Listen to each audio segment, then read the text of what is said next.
Oke, assalamualaikum warahmatullahi wabarakatuh. Selamat pagi anak-anak. Bagaimana kabar kalian hari ini? Pak Adit harap semuanya sehat dan tetap semangat dalam mengikuti pembelajaran. Oke, pada pagi hari ini kita seperti biasa berdoa dulu sebelum memulai pelajaran ya, agar semua yang akan kita pelajari bisa bermanfaat dan barokah di kemudian harinya. Oke.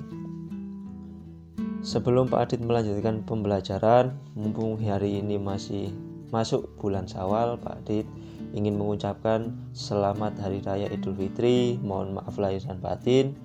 Pak Adit minta maaf mungkin selama mendampingi kalian ada salah-salah kata maupun perbuatan ya. Oke, biar tidak terlalu lama kita lanjutkan saja.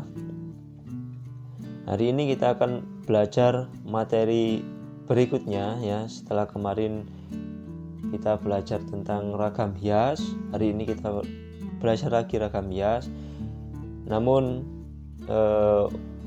berbeda bahan ya. Kalau kemarin kita belajar tentang penerapan ragam hias pada bahan tekstil, hari ini kita belajar materi tentang menerapkan ragam hias pada bahan kayu ya. Ini materi seni budaya kelas 7 semester 2 atau semester genap. Oke, untuk peta konsep pembelajaran yang akan kita pelajari hari ini adalah penerapan ragam hias kayu, kemudian teknik menggambar ragam hias ukiran, teknik melukis ragam hias di atas bahan kayu, dan pengertian ragam hias pada bahan kayu. Ini untuk peta konsep secara globalnya. Untuk secara lebih rincinya akan kita bahas di slide berikutnya. Lanjut, untuk tujuan pembelajaran yang harus atau yang ingin kita capai nantinya adalah ini ya, bisa kalian baca sendiri nomor 1 sampai nomor 4 ini ya. Ini nomor 1 sampai nomor 4 kita akan belajar tentang materi ini dengan tujuan pembelajaran apa saja. Oke, lanjut. Nah, ragam hias. Ragam hias kemarin kita sudah belajar tentang bahan kain ya. Penerapan ragam hias bisa diterapkan pada bahan kain atau tekstil. Untuk penerapannya bisa dengan cara dicap atau dimal ya, bisa dengan cara dicap atau dimal ini. Terus kemudian dengan cara dibordir dan dengan cara dibatik ya. Untuk yang contoh yang Pak diterapkan ini adalah batik tulis ya. Karena batik itu ada dua, batik tulis dan batik cap ya. Kalau batik cap itu bisa caranya seperti ini, hasilnya seperti ini, dia lebih rapi dan lebih cepat. Kalau batik tulis seperti ini ya, ya juga lebih rapi, cuma pengerjaannya dia memakan waktu yang lebih lama. Nah, ini untuk yang akan kita pelajari berikutnya, dan ini dari bahan kayu ya. Nah, contohnya bisa seperti ini dengan cara diukir ya, dan dengan cara dilukis.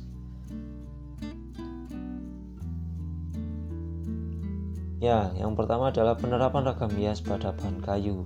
Nah, bahan kayu dari dulu sering digunakan untuk perabotan rumah tangga ya. Misalnya contohnya menjadi lemari, meja, kursi, telenan, dan lain sebagainya. Dan bahan kayu juga dipakai untuk bahan bangunan ya. Misalnya tiang bangunan, pintu, jendela, dan ruas atap rumah, atau bahan bangunan lain yang terbuat dari kayu. Jadi kayu memiliki manfaat yang sangat besar gitu ya untuk kehidupan manusia. Lanjut, untuk macam-macam motifnya yang bisa diterapkan pada bahan kayu ya, khususnya ragam hias ini bisa diambil dari flora atau inspirasinya dari tumbuhan ya. Seperti ini kan contohnya bunga-bungaan. Nah, fauna atau hewan, motif geometris, motif figuratif ya. Jadi motif-motif yang bisa kalian pakai untuk nanti kita praktek di penerapan ragam hias pada bahan kayu. Ini bisa dari flora, fauna, geometris maupun figuratif ya. Kalau flora dari tumbuhan, fauna dari hewan, kalau geometris dari bentuk-bentuk geometris, kalau figuratif berdasarkan inspirasi dari bentuk-bentuk manusia, karena sesuai dengan namanya yaitu figur, berarti manusia. Oke, next. Untuk penerapan ragam hias pada bahan kayu selanjutnya adalah tekniknya ya. Jadi teknik yang bisa dipakai untuk penerapan ragam hias pada bahan kayu, yang pertama itu mengukir atau memahat ya. Jadi mengukir atau memahat pengertiannya adalah mengurangi bahan sesuai dengan keinginan agar menjadi bentuk yang kita harapkan gitu ya. Jadi mengurangi bahan ya, dicukil, dipahat agar menjadi bentuk yang kita inginkan. Misalnya contohnya seperti yang gambar di atas itu. Untuk prosesnya bisa dilihat di bawah ya, bawahnya. Yang kedua menggambar atau melukis. Beda loh ya, menggambar dengan melukis. Kalau menggambar itu identik dengan hanya di pensil saja atau drawingan. Kalau melukis itu diwarnai atau menggunakan cat gitu ya. Nah, yang akan kita lakukan prakteknya nanti adalah yang seperti di gambar sebelah kanan sendiri, yaitu kita praktek menggambar atau melukis di media kayu. Bentuknya adalah seperti itu dan medianya telenan gitu ya. Lanjut. Untuk berikutnya adalah bahan kayu. Nah, bahan kayu ini bisa dipakai menjadi karya 2 dimensi ya, karya 2 dimensi dan karya 3 dimensi. Sebelum kita lanjut, Pak Adit ingin memberikan sedikit pengetahuan atau penjelasan bahwa karya 2 dimensi ya, karya 2 dimensi adalah karya yang hanya bisa dinikmati dari satu arah, entah dari depan, dari samping kanan atau samping kiri ya. Untuk karya 3 dimensi itu bisa dilihat atau bisa dinikmati di semua sisi, bisa dari depan, belakang, samping kanan, samping kiri, atas, bahkan dari sisi bawah ya. Untuk contohnya kalau 2 dimensi seperti foto, seperti lukisan, seperti itu. Jadi hanya bisa dinikmati di satu arah gitu. Kalau lukisan kan dari depan, dari samping, dari samping dan dari samping kiri mungkin. Kalau 3 dimensi contohnya seperti patung, jadi bisa dinikmati dari depan, belakang, samping kanan dan samping kiri. Nah, untuk yang 2 dimensi itu bisa diterapkan di melukis. Kalau 3 dimensi mengukir, contohnya tadi yang patung. Nah, ini untuk yang karya 2 dimensi penerapan ragam hias pada bahan kayu. Lebih banyak ke semacam perisai gitu ya, semacam perisai. Ini untuk yang bawah topeng ya. Untuk teknik penerapan ragam hias selanjutnya ya bisa kalian amati sendiri, sama dengan slide yang sebelumnya, mengukir, memahat, menggambar atau melukis. Selanjutnya untuk teknik penerapan ragam hias pada bahan kayu, yang pertama adalah menyiapkan alat untuk mengukir ragam hias pada bahan kayu. Ini kalau misal nanti kalian ingin membuat atau praktek mengukir ya. Alat yang harus kalian siapkan adalah pahat. Nah, jenis mata pahat ada 2, yaitu mata pahat melengkung dan mata pahat yang mendatar ya. Slide selanjutnya adalah pemukul. Slide berikutnya. Yang pertama adalah pahat. Nah, pahat kuku.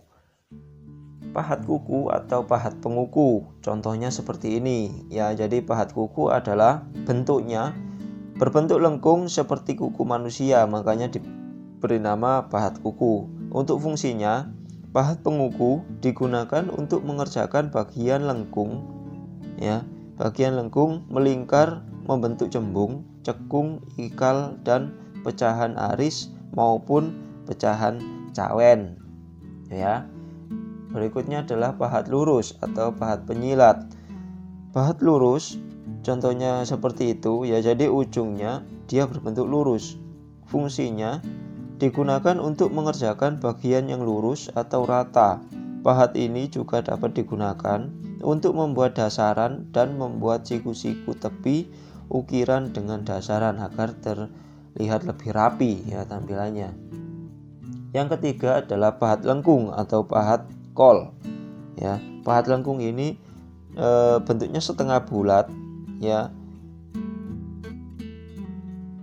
berbentuk melengkung belahan setengah bulat ya. Jadi untuk fungsinya adalah untuk mengerjakan bagian-bagian cekung yang tidak dapat dikerjakan dengan pahat kuku. Jadi dia bentuknya lebih dalam ya ukirannya.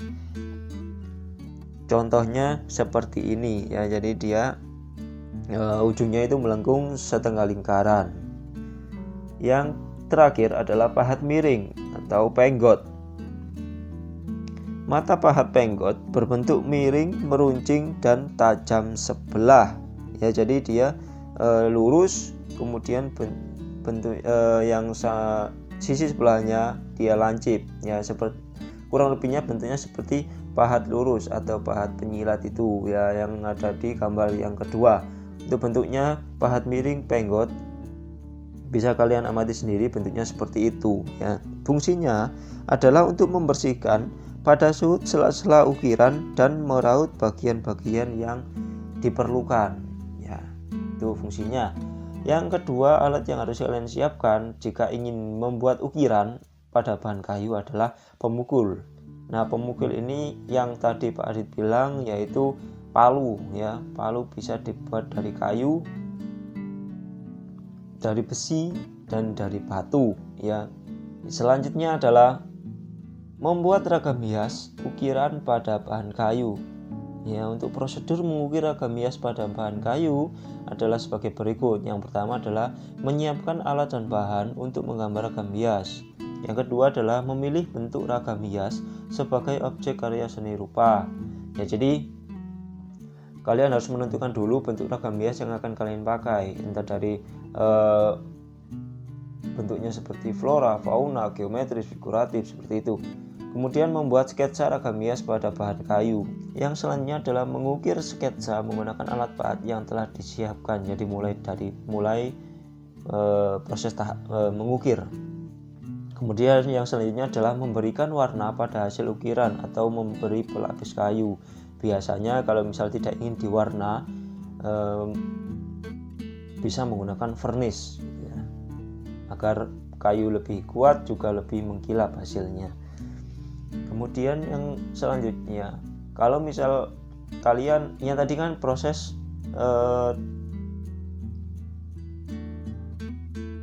prosedur membuat ragam hias dengan cara ukir. Kalau yang ini prosedur menggambar atau melukis ragam hias pada bahan kayu. Jadi menggambar dan melukis. Nah, ini yang akan kita lakukan untuk praktek selanjutnya. Nah, prosesnya atau prosedurnya ini bisa kalian lihat sendiri dari A sampai G ya. Bisa kalian baca sendiri.